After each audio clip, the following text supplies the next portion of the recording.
uppercut, leave you laid out on the floor. Try to duck and roll, hit and miss, now you counting stars. Should've practiced more, should've hit the mask, get out there more. Claim that you're the best. You gotta show me, son. Actions over words, baby boy. Is you real or what? Talking way too much, world come. Back sports, talking way too much, world come. Back sports, talking way too much, world come. Back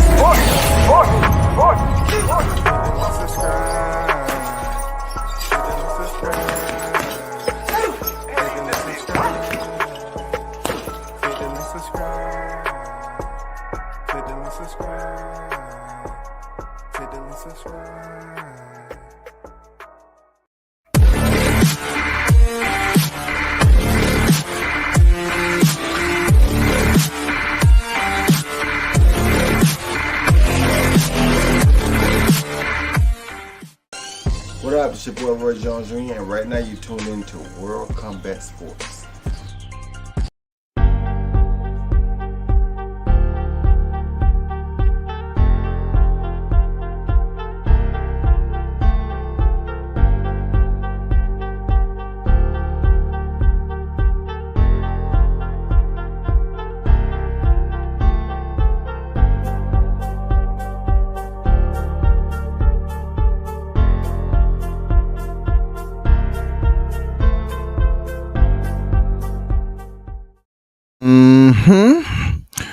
You're listening to World Combat Sports. Salute to every one of you on this Wednesday. Big shout out and thank you to the supporters who are tuning into the channel, man. Dropping that fire input, interacting, and also educating me and the listeners while you at it. I appreciate what you do. This is what I also do. This is a preview of UFC 274.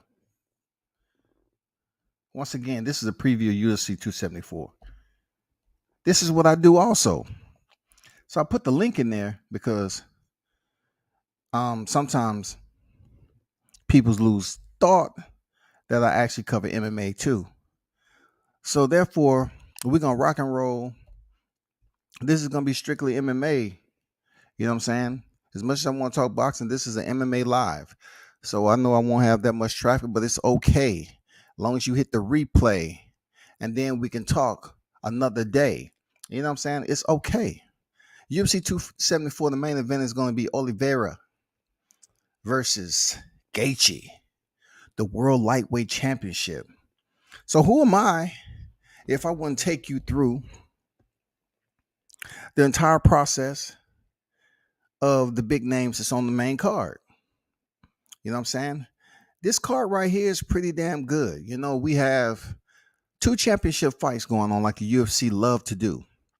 You're going to have Thug Rose Namajunas going up against Carla Esparza in the women's strawweight division, 115 pounds. And also in the main event, we have Charles Oliveira going up against Justin Gaichy and 155 pounds. World Lightweight Championship, y'all. This is nice. Come on. This is nice. My numero uno female fighter in the sport, Rose Namajunas, is headed back to the octagon, headed back to the cage. My favorite fighter, man. I said this way back when she was coming out of the Ultimate Fighter. I always liked Rose Namajunas, man. Her fighting style. I knew she was going to be something special. She just had a little hiccups on the way. And you know what happened from there? She took off. So let's get down to it. Let me bring up, hold up for a second.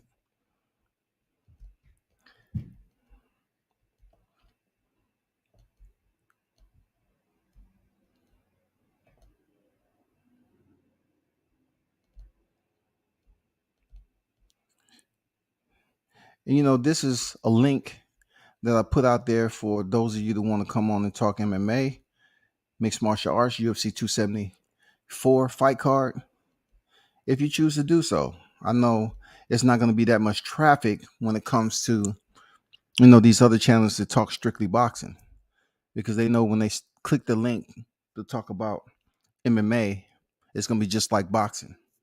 You know what I'm saying? Over here. Same thing. It's transparent. You know what it is. You know what it is. So if you can see this pretty clearly, this is the fight card that's taking place of UFC 274. So what I want to go through, I want to start with Donald Cowboy Cerrone and Joe Lazan. Cowboy Cerrone against Joe Lazan. That is a lightweight bout. 3 rounds. Each round is 5 minutes apiece for a total of 15 minutes per a 3-round fight. Championships, you're going to see, they're going to be much higher. You know what I'm saying? You're gonna have 5 rounds, 5 minutes apiece for a total of 25 minutes for the entire bout. All right. So if you don't remember, Cowboy Cerrone, we're talking about an individual who they consider a legend in mixed martial arts. And you probably ask yourself, like, how can Cowboy be a legend and he has so many freaking losses? Well, in mixed martial arts, they don't really look at the losses as carefully or closely than they do at boxing. All right.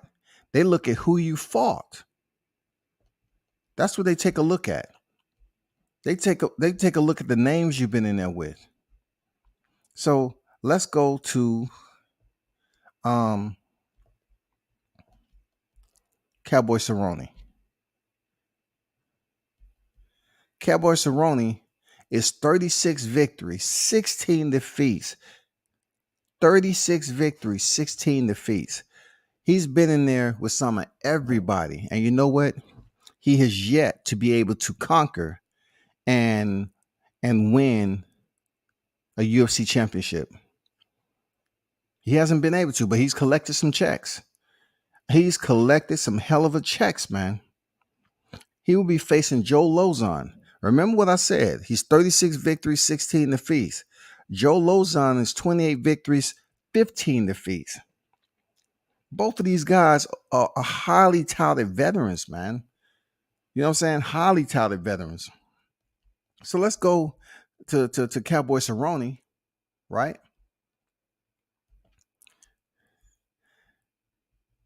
His longest losing streak began after his win over Alaquenta. That was back in 2019. Then he stepped in with Tony Ferguson in 2019, lost via eye injury. Then he re-entered the ring September 2019, lost to Justin Gaichy, uppercuts, round 1. Okay, Tony Ferguson ended round 2, Justin Gaichy round 1, Conor McGregor, we saw that fiasco, head kicking punches, round 1. That was in 2020. They brought him back. All right. April 2020, he lost to Anthony Pettis, unanimous decision. Then he had a fight with Nico Price that was a no contest. He went into grappling, he won against Rafael Dos Anjos via armbar, right? Armbar submission. Then he steps back into the cage against Alex Moreno. Round 1, he loses via standing TKO. And this is Alex Moreno with 18 victories, 7 defeats. Then he goes on to fight one of the most talented grapplers, world grapplers, in Craig Jones. And he lost round 1, rear naked choke. Now, anybody who know Craig Jones, he's a beast on the mat. He is an absolute beast. And it is not a bad thing if you go in there with a guy like Craig Jones, is one of the most elite grapplers in that sport, and you get subbed out in round 1. It looks bad on Cowboy Cerrone because, you know, people would tend to blend his mixed martial arts losses, to still getting losses, in the cage and out the cage. Then he goes up there and fight Joe Selecki in a grappling match, and he subbed out rear naked choke round 1. It seems like Cowboy Cerrone is just on this mission to stay active for whatever reason, pick up a check, because he does have a huge ranch out there, but he cannot tarnish his legacy any more than what it is, because at the end of the day, he has so many professional fights, whether it be MMA or grappling. He has a wealth of experience, and people treat him as a journeyman. You know what I'm saying? He's considered a journeyman. Joe Lazan is considered a journeyman. All right, let's go over to Joe Lazan, who's 28 and 15, age 37. Joe Lazan, his longest losing streak was Stevie Ray back in 2017. Decision.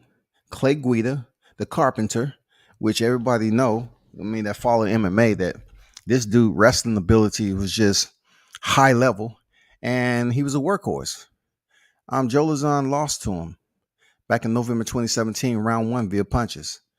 And then he fought a guy named Chris Gritzmarker, a retirement round two. That was back in 2018. So from 2018 to 2019, October 2019, he took a hiatus. He came back and fought Jonathan Pierce, ground and pound, round one. Okay, Jonathan Pierce hosted a record of 9-3. So I like the rotation that goes along with the UFC and Bellator. I like how they allow their fighters to step back in the cage and be able to feed them their family and themselves and continue to get that experience. I like it. Whereas boxing, a lot of times a fighter lose for whatever reason. You know, he's stuck on the shelf or whatever, especially if you have a name. But let me get back. That's Cowboy Cerrone and Joe Lazan. Next, we're going up on the main card. We have Oben St. Preux and Mauricio Hua. OSP is 25. Check these records out. 25 and 16. Mauricio Hua, which is a mixed martial arts legend. I had the opportunity of seeing him fight over in Japan. A mixed martial arts legend. 27 victories, 12 defeats, and 1 draw. Come on, man. Anybody who's been following mixed martial arts understands who Mauricio Hua is. Shoot box. Anybody. Oben St. Preux, he's had his moments where he could have stepped up and did some big things. All right. He started to go downhill just a little bit. Let's just go back to 2018, where he lost to Dominic Reyes via unanimous decision. Then he has a couple of wins, a lot of council fights, a council fight against Ryan Spann, Gamzatov,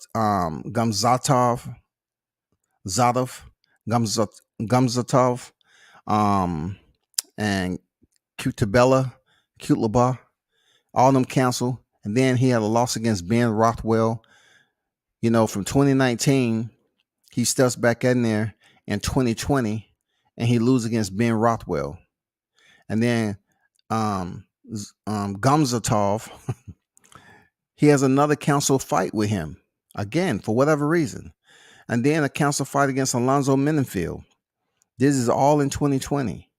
And then at the end of 2020, he picks up and steps in there with Mendenfield after the council fight, wins, steps in there with Jamal Hill, December 2020, loses to Tannen Bozer. Now he has Mauricio Hua. So it's been an up and down road for OSP. Let's take a look at Mauricio Hua. Mauricio Hua, man, he lost to Anthony Smith back in 2018. It's been quite a ways, right? But he's had hiatuses in between his activity. He goes in here and wins against Tyson Pedro. Now, Anthony Smith was at light heavyweight. All right. Then he defeated Tyson Pedro, that was at light heavyweight. So he goes up here for a fight that was really good against Antonio Ruggiero Nogueira In July 2020, he gets a win, and then he has another loss against Paul Craig, the man with two first names. Now he's stepping back in there against OSP. But when you mention Mauricio Hua, I mean, everyone knows him. They treat him, regardless of how many losses he has. You know, they treat him. He's been in there. Let me just go over some of the names he's been in there with now. Let's go back to the Pride days. Gono, Shoji, Rampage Jackson, yeah. Antonio Rosario Nogueira, the over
We back, man. Somehow I lost connection. Back. Let me put it back on live on YouTube. Andrew Charles on deck. What's good? What's good with you, Andrew? Okay. So I was on Mauricio Hua. I went down, OSP. I'm not sure when the link dropped out. But for Kevin Randon, there was some biggest names from. I mean, Mauricio Hua been in there with the biggest names from Pride all the way to the UFC. The Pride were considered legendary big names that was over there before they even made it to the UFC. I mean, the fights just used to be insane when it comes to the Japanese on how they put on mixed martial arts.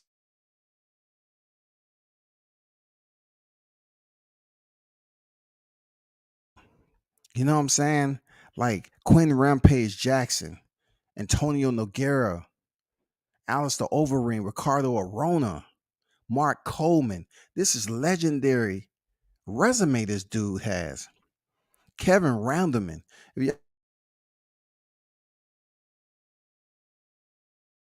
Right? You in Pride 31, it was titled Unbreakable. Mark Coleman broke Mauricio Suleiman's arm. You know, it was kind of like a free or whatever. Wasn't no submission, but he's giving them the work. But it was a good fight. Kevin Rounderman is real good friends with Mark Coleman, the late Kevin Rounderman. Shout out to the man himself, man, freak of nature. He has one of the most insane suplexes that you will ever see in a fight. He suplexed Fedor. To the average man outside of the emperor, the last emperor, they probably would have broke their neck.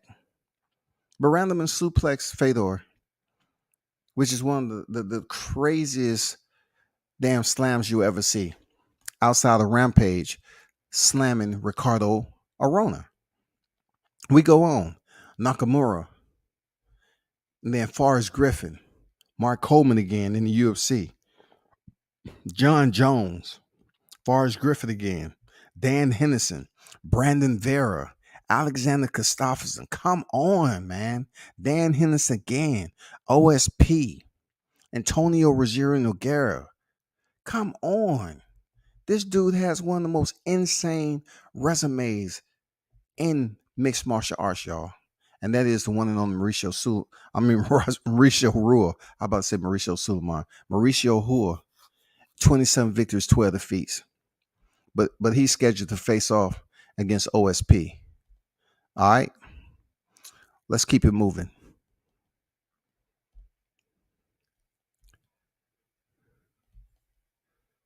This is a UFC 274 premiere.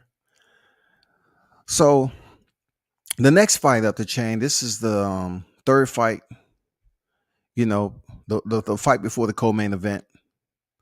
And then you have Charles Oliveira. So let me double check one thing right quick and see if this fight is actually still on.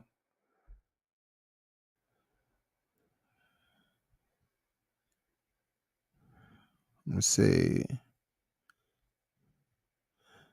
Yeah, from what I understand, it's still on. Okay, let's get back to business. So the next fight is Michael Chandler and Tony Ferguson.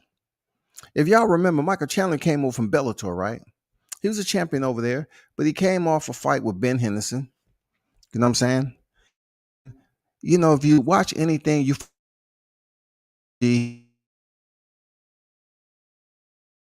has some of the most insane work. Who has some incredible workouts that people just marvel, but that doesn't mean it translate over to the cage. All right, I'm not saying that's the case of Michael Chandler, but comparable to his workout and his performances, it's a little separation there. But he came off a win with Ben Henderson, stopping him around one, right?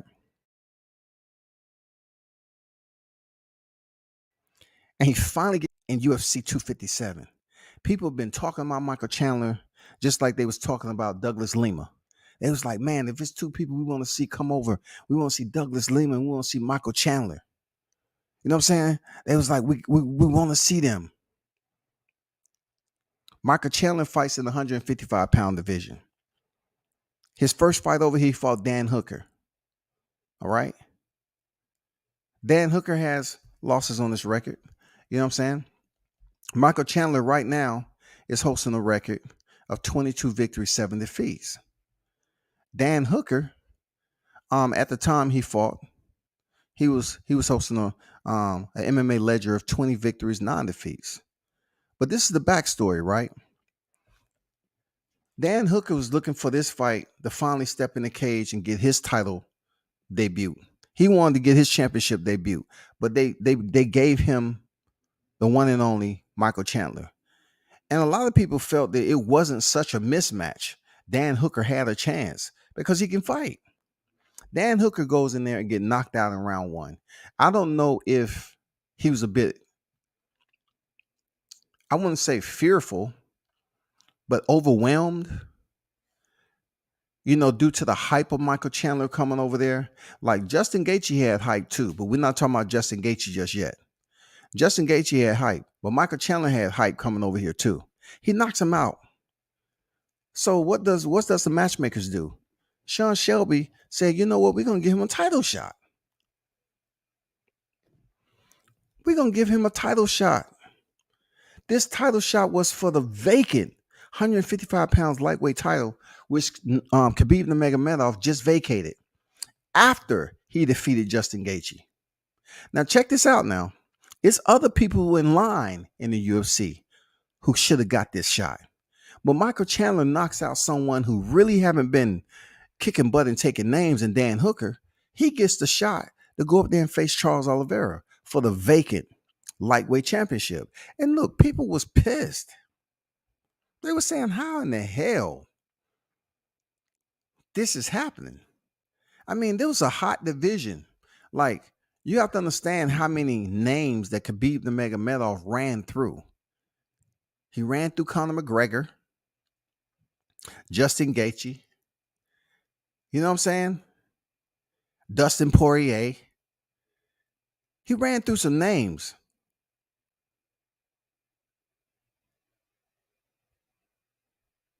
Michael Chandler gets the shot once Magomedov vacates the belt against Charles Oliveira. Charles Oliveira, man. This guy right here, he was one of the Lone Rangers. 32 victories, 8 defeats. Charles Oliveira was one of the Lone Rangers. This dude was on like a 10 fight, I'll say an 8 fight winning streak at one time.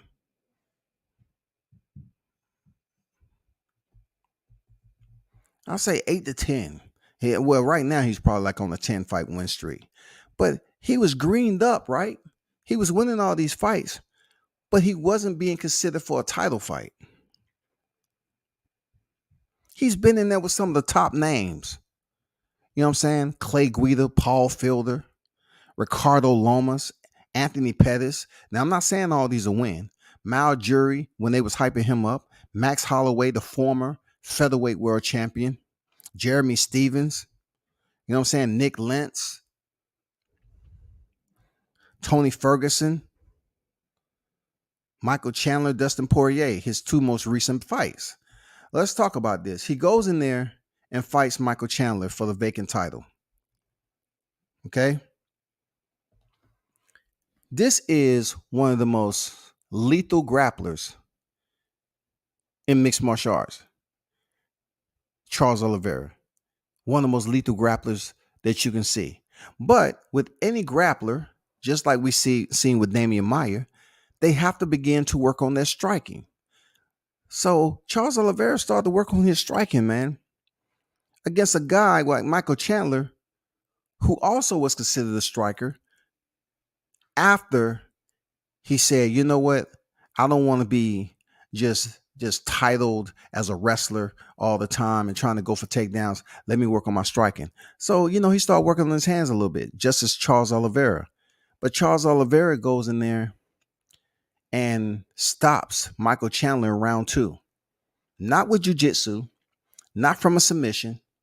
He stops him with ground and pound. I'm talking about Michael Chandler, who's been in wars.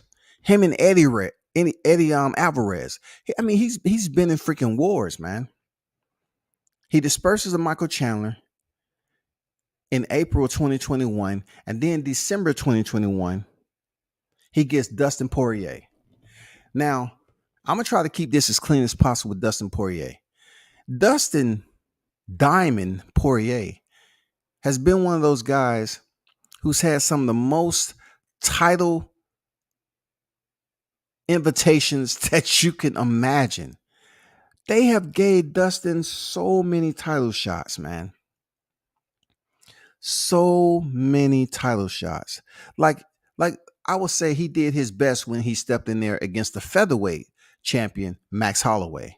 That was for him to step in with Khabib the Magomedov. So they had an eliminator for the interim title, and that's as close as Dustin has ever gotten to the lightweight title.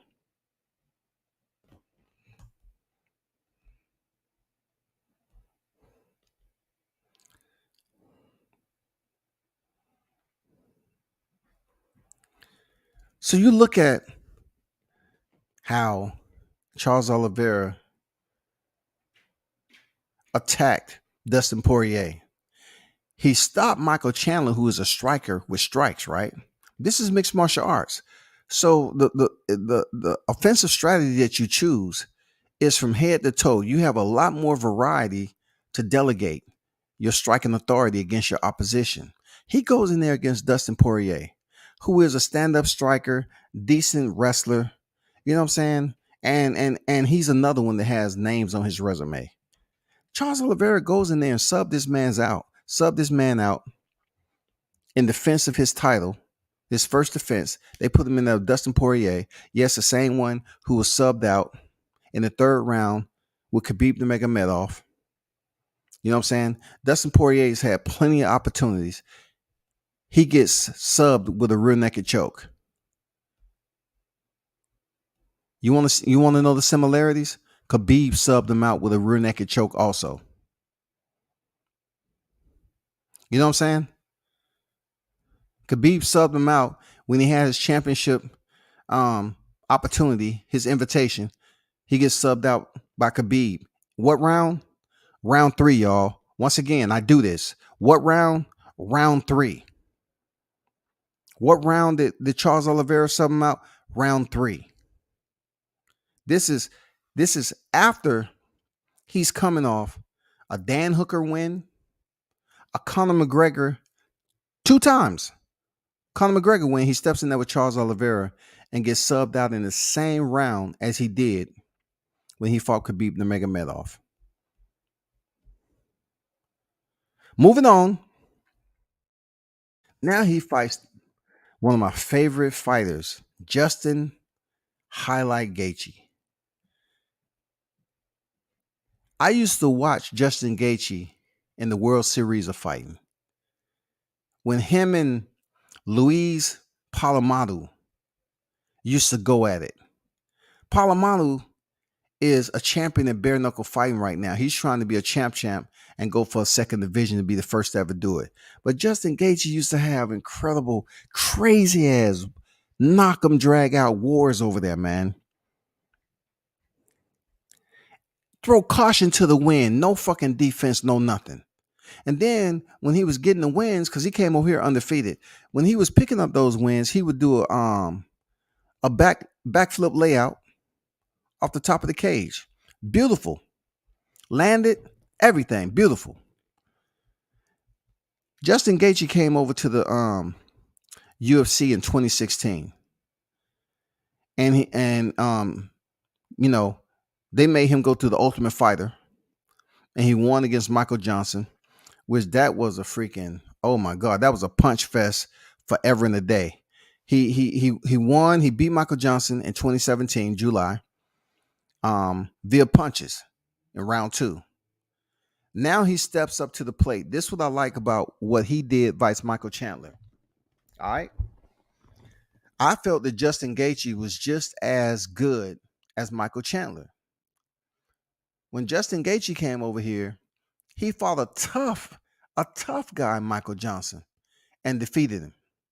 Then he went to the underground king, Eddie Alvarez, y'all. Eddie Alvarez has held the title in every organization he's competed. He lost. Round 3, knee and punches. All right. That was in December 2017. Then he takes time off and come back an early part of 2018. He fights the one and only Dustin Poirier. He loses. Round 4. Then he runs into James Vick. I got a crazy story about James Vick, right? So back in the day when I was just phoning around, no one really knew who I was. They try to act like they don't know now, but they do. But when I was mostly on Facebook, I was speaking with James Vick people. This is before he went into the fight with Justin Gaethje. I just wanted to talk to him because Justin was my guy. I wanted to speak to James Vick. So his people was trying to act like James Vick, well, you had to go through his PR and he's this, that, and the other. Like James Vick at that point in time, y'all, he only had 1 loss. So they had a lot of hype. He was 13-1 when he stepped in with Gaethje. All right. They had a lot of hype behind James Vick. And I'm going to be honest. I don't know if they looked at one of my videos or whatever, but I just wanted to, talk to James Vick because I thought Justin Gaethje was going to knock him out. Even with 1 loss now. Like the same prediction I gave with Diego Magdaleno and Delorme. I'm not Delorme. Austin Dulay. I just thought he was going to be too much dog. But anyway, getting back to it. James Vick, only other loss prior to stepping in there with Justin Gaethje was from Benil Dariush. Round 1 knockout. All right. So when the fight arose that he was stepping in there with a puncher like Justin Gaethje, I kind of did a live video. And I say, I was breaking it down. And I said, when it comes down to these 2 guys, James Vick can fight. Justin Gaethje can fight better. He can fight better. He's used to all out firefights. So when they had the press conference, James Vick was talking to Justin Gaethje, and he was saying how he was stuttering and not stuttering. He was slurring his speech, and he's a punch drunk dummy, and this, that, and the other. I mean, they was really going back and forth. And Justin like, yeah, okay. Punch drunk dummy, da da da. They stepped in the ring, and Justin Gaethje knocked him out in round one. Knocks him out. Sleeps him in round one. All right. This is after his two losses to top contenders Eddie Alvarez and Dustin Poirier. All right. So he knocks out James Vick. And of course, I didn't get the interview before the fight, but it's all good. He steps in there with Edson Barbosa, y'all. He goes on a tear. Boom. He stops Edson Barbosa in round one. He stopped James Vick. He now stops Edson Barbosa, which is my guy, man. Edson Barbosa can fight his ass off. Then he goes in there and stops Cowboy Cerrone. Round one, y'all. 3 fights, 3 stoppages. Round one, coming off 2 defeats.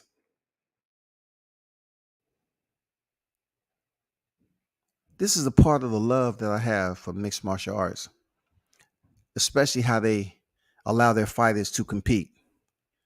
This man had an introduction to the UFC with 1 win, lost 2 tough fights, and then they kept putting him back in there where he fought top competition. Even Cowboy Cerrone was top competition. James Vick, like I said, only had 1 loss. He gets 3 wins before they give him a title eliminator fight, y'all, with Tony Ferguson. Now, anybody who knows Tony Ferguson and Khabib Nurmagomedov, who was the reigning lightweight champion at the time, they have had 5 canceled fights when he was actively reigning as the 155-pound lightweight champion. Gaichy went in there. Tony Ferguson went in there. And when you want to talk about a firefight, nuclear warfare, these guys was dropping bombs on each other all the way from the opening bell to when the fight ended. It was very, very bloody. They was both, pretty much Tony Ferguson was wearing a crimson mask. Justin Gaethje boxing looked superb that night. I was like, wow. You're talking about an unorthodox fighter in Tony Ferguson. I thought he would be much more dangerous than he presented against Justin Gaethje, but he wasn't. Justin stops him in round 5 and then gets his title shot against Khabib Nurmagomedov. Now, at this time, Khabib's father had passed, and he was contemplating retirement. Justin Gaethje beats Ferguson. He gets his shot, and he subbed out triangle choke in round 2. The fight wasn't even anything that you consider competitive. The one thing about Gaethje they had always spoke about is that he had this sense of wrestling, this mythical wrestling that was superior. Like, he barely uses it because he loved banging and throwing his hands. But they were saying that his wrestling was going to be the equalizer with a Sambo world champion in Khabib Nurmagomedov. It didn't go that way. Khabib washed him, subbed him out, didn't even punch him, didn't punish him. You know what I'm saying? Justin Parents was in the arena.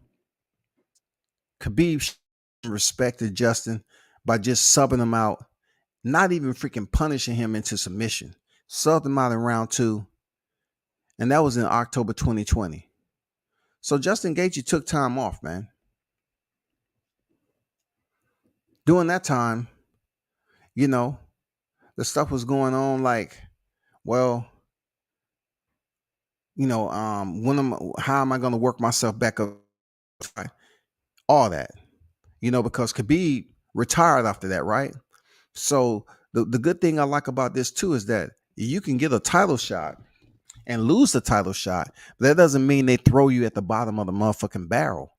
They just give you a couple of names to put you back in title contention if you that guy. So who did they give him?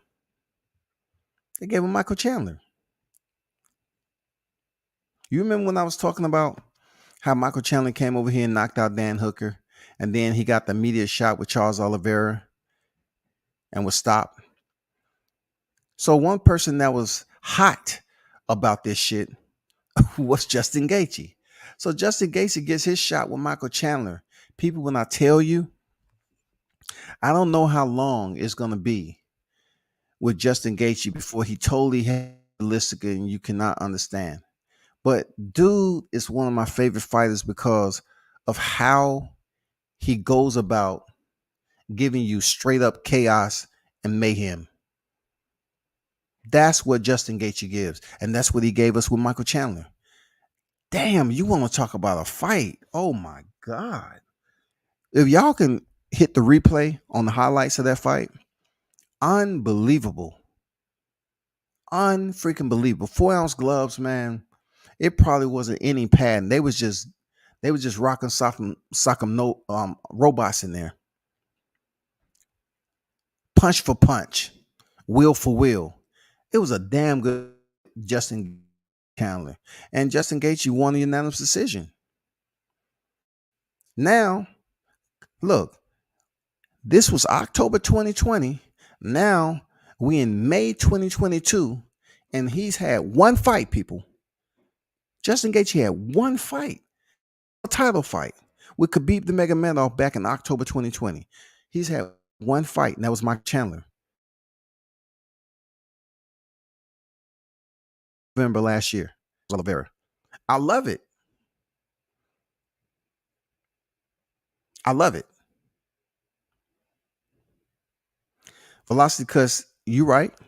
He said Donald Cerrone is the gay Rosado. You right. Hey, I can't disagree with that. Jay Ocho on deck with it. Salute WCS. Salute to you. Boxing Section TBS. Salute to my dogs in the chest. Salute. Why is the Cowboy Cerrone fighting? I mean, they allow him to continue fighting because he passed medicals and he has a name. It's unbelievable, but it's true. You know what I'm saying? Velocity say, remember when Canelo had to wait an hour? Yeah, for Masvidal versus Diaz fight to be over. Yeah, well, I bet he won't do that shit again.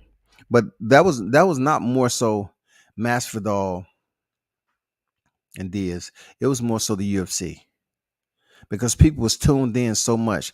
Listen, I just was in Vegas and had the opportunity to at least get a picture with the Stockton OG himself, Nate Diaz.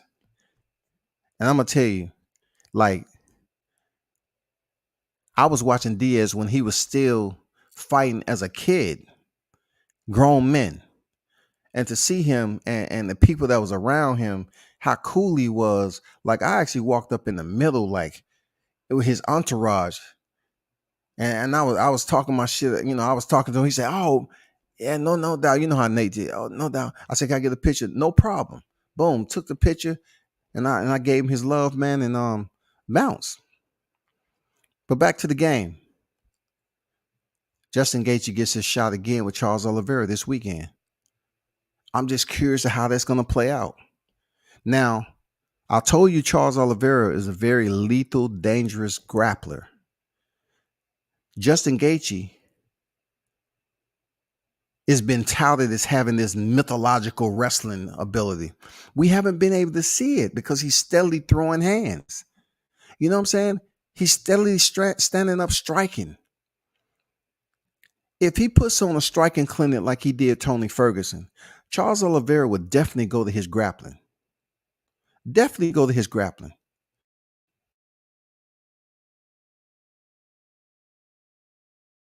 Stand-up striking game. Charles Oliveira would definitely try to change levels or get in the clinch, body lock and take him down, and try to work for a submission. Now, if was to ask me who had the better jiu-jitsu game, Charles Oliveira, hands down. If you ask me who has the better striking game as far as the boxing, I would say, when I say striking MMA, I'm talking about kicks, and we're talking about punches. And we're talking about whether those punches are going spinning technique or we're talking about kicks from all angles. It all depends. If I want to say who's more versatile, I would say Charles Oliveira. This is going to be a good fight, man. He gets another opportunity to fight for a championship for a second time in the UFC. He was already champion at the World Series of Fighting. Now he gets his second opportunity to fight for a championship in the UFC. That's going to be a very good fight at 155 pounds.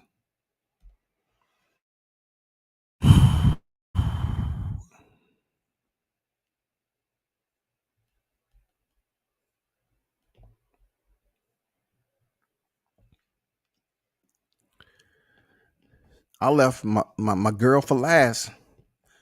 She's the co-main event.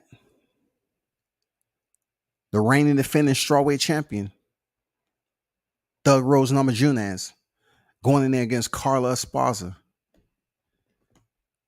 Let me break down this amazing backstory for y'all right quick with my girl, Thug Rose. I remember cheering for her when she was coming out the Ultimate Fighter house, right? This was back in 2014. And she was going in there against a wrestler and a female striker who has pretty good boxing. Rose was only 2-1. Carla Esparza was 9-2, had more experience. Rose Namajunas' only other defeat was Tisha Torres in Invicta. So, she went through the freaking Ultimate Fighter house. She made it to the finals. And Carla Esparza was much more technically sound and disciplined, whereas Thug Rose Namajunas was just reckless. She was doing jumping kicks. She just didn't have a plan. She was just going out there with like the Wild Wild West, man, taking out, unholstering, and just firing in any direction, hoping to land something. Carla Esparza was more so technically sound. She had the wrestling background. She ended up taking Rose down in the fight and subbing out via rear naked choke. Now, I'm gonna be honest with you. That'll be the last time that we see Thug Rose Namajunas get submitted in a loss. All right? Because before that, she was in the UFC. She never had one defeat in the UFC until Carla Esparza. So let me take you on this road. After Esparza lost, they give her Angela Hill. She defeats Angela Hill. Paige Vanzant, rising, pretty face, talented, tough female striker. She defeats Paige Vanzant via RNC, y'all. When Paige Vanzant had all the hype going behind her. Then she goes in there against Tisha Torres. Yes, the same Tisha Torres that defeated her in Invicta. She won the unanimous decision against the Tornado. Now, this is what I love about the UFC, bro. She lose against Carla Esparza, which, was established the women's strawweight division championship. And she has 3 wins after that loss. And they give her a title eliminator against Karolina Kowalskiewicz. She loses a split decision, y'all. She loses a split decision. That was her second opportunity. Like, she got it with Carla Esparza. Now she was fighting Karolina Kowalskiewicz for a title eliminator to face the one and only Joanna Jędrzejczyk. She loses. This is in 2016. She comes back in 2017. They give her Karate Hottie, yo. They give her Michelle Waterson. She subs her out with RNC. The same sub that she lost to coming from the Ultimate Fighter house. She subs out Michelle Waterson, and she subs out Paige Vanzant, and she subs out Angela Hill. All the opponents that she had after losing to Carla Esparza. Let's keep it moving. She defeats Michelle Waterson, and right now she runs into one of the beasts. Look, she runs into one of the beasts. One of the kickboxing beasts that came over, transferred over to the UFC, and started fighting mixed martial arts, Joanna Jędrzejczyk. This girl had 5 successful title defenses. Bro, this chick had 5 successful title defenses before she stepped in with Thug Rose Namajunas. November 2017, her and Joanna Jędrzejczyk finally meet. This is after a very personal press conference. This is after, Joanna was getting freaking personal, talking about she wasn't mentally stable. She wasn't mentally strong to be in that position to fight for a championship. She was really digging deep in Thug Rose' mental garden. She was cultivating and planting seeds that she wanted to grow in Rose's head. Rose goes in there when Joanna Jędrzejczyk is on her sixth title defense attempt. She would have tied Ronda Rousey. She's on her fifth, heading to her sixth title defense. And she stops Joanna in round one. This is November 2017. She stops her. Rose becomes UFC women's strawweight world champion for the first time in the UFC. Sean Shelby says, you know what? We're going to run it back. Remember I said this fight was November 2017. They come back. April 2018, Joanna Jędrzejczyk, she was stopped in round one. She gets a rematch with Thug Rose. She gets a rematch, y'all. And she loses a unanimous decision. All because of Thug Rose. It's almost like the Errol Spence Porter fight. He landed the left hook. And that kind of separated. But in this fight, it was a stand-up battle the entire 5 rounds until Rose said, you know what, I'm going to switch it up. And she went in for a takedown and was successful. That pretty much sealed the deal right there. And she defended her title. All right. Her first title defense, right? Like her first title defense, she gets the former world champion.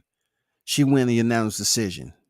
Then she steps in there with Jessica Andrade for a second title defense. Another top hitter. They was calling her the pocket Mike Tyson. She goes in there and she gets slammed in round 2. She gets slammed on her head and knocked unconscious, and they call the fight. Jessica Andrade becomes world champion for the first time. And she's a tough ass Brazilian, very stocky, strong. You know what I'm saying? She picked Rose up and dumped her on the head, knocked unconscious, and she ended up picking up the title. Okay. That was in 2019. In July 2020, what happened? The same shit that happened to Joanna Jędrzejczyk. Hear me out.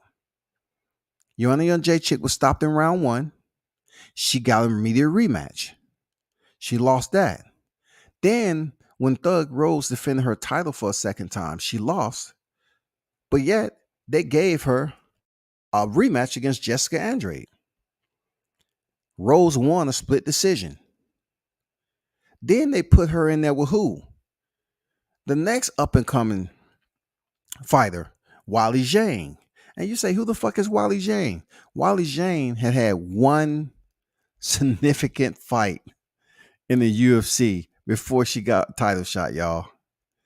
Wally Zhang's record is 21 victories, 3 defeats.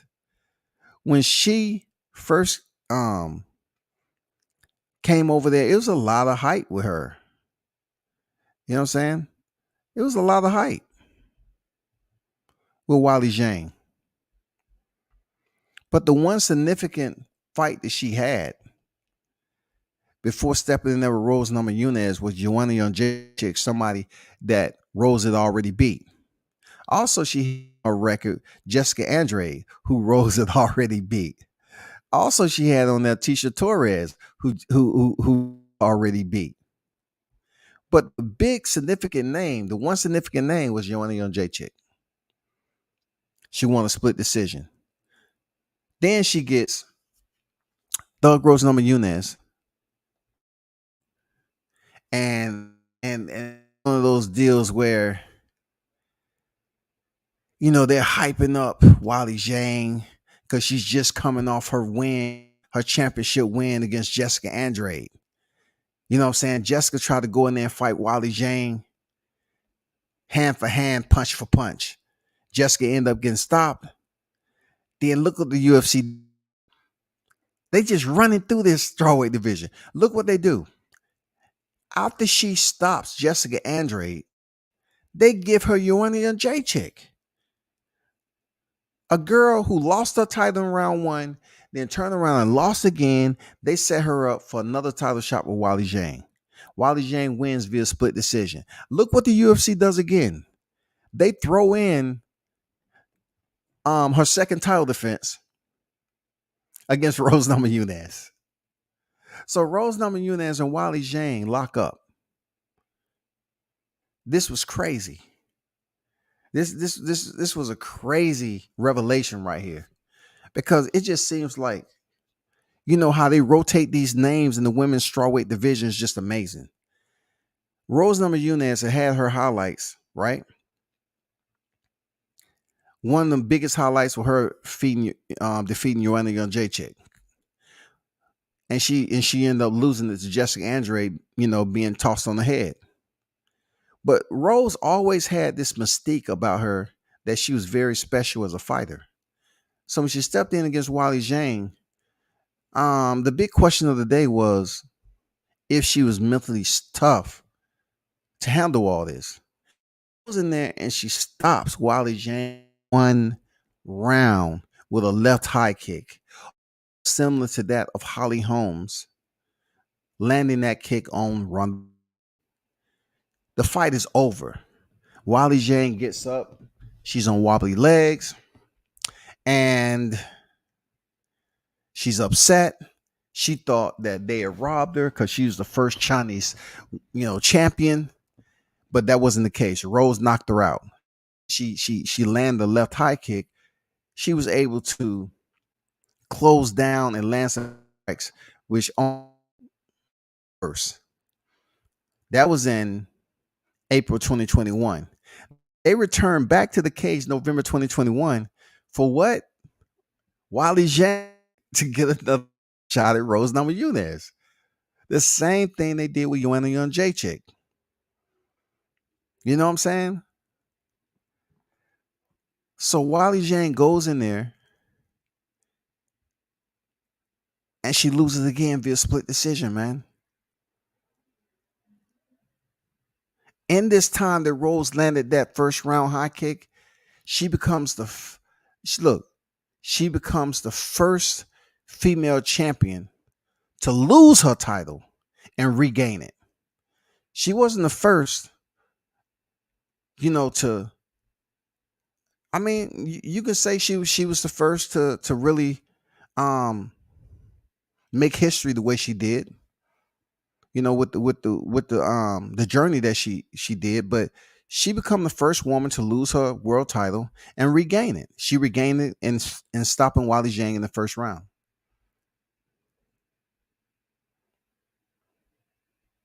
That's history. Now, the only thing Rose haven't did, she's already a Hall of Famer. The only thing she haven't did, because she's a 2-time world champion, is try to compete at a higher division. She's just too small. She's just too small. And we all know who's sitting at 125 pounds. Strawweight for women is 115, but at the women's flyweight division, you have Valentina Shevchenko, which is, in my opinion, just too big for Rose to even think about moving up there.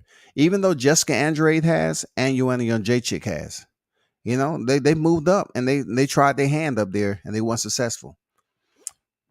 But come UFC 274, you have Thug Rose Namajunas revisiting the first person she took a loss to when she was trying to make it into the UFC off the Ultimate Fighter, and that is Carla Esparza. You know what I'm saying? Let's take a gamut at Carla Esparza. Her record is 18-6.